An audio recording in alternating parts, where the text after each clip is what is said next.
Hi అండి. మా పిల్లలు బంగాళదుంప ఎప్పుడు చేయమన్నారు, అందుకని ఎప్పుడు చేయడానికి బంగాళదుంపలు ఒక 7-8 దుంపలు వచ్చినాయి. అర కేజీ దుంపలు ఇలా గీసి చెక్కి ఆయిల్ పోసుకున్నాను. ఆయిల్ మరిగింది. ఇందులో ఇప్పుడు మనం బంగాళదుంప వేసుకోవాలి. చూడండి, ఇలా వేసుకున్నాము. వేసుకున్న తర్వాత బాగా ఏగనివ్వాలి.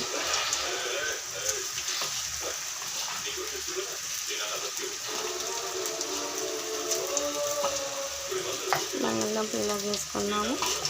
వేసుకున్న తర్వాత ఏగనివ్వాలి. వేగేటప్పుడు కొంచెం సాల్ట్ వేసుకోవాలి. ఇలా కొంచెం సాల్ట్ వేసుకున్నాక వేసుకుంటాము. వేసుకున్న తర్వాత వేగాలి. మూత పెట్టకూడదు.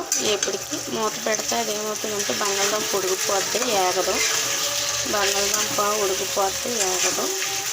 అందుకని మూత పెట్టకుండా మనం ఇలా వేసుకోవాలి. వేగించుకుందాం. ఇది ఇలా వేస్తుంది.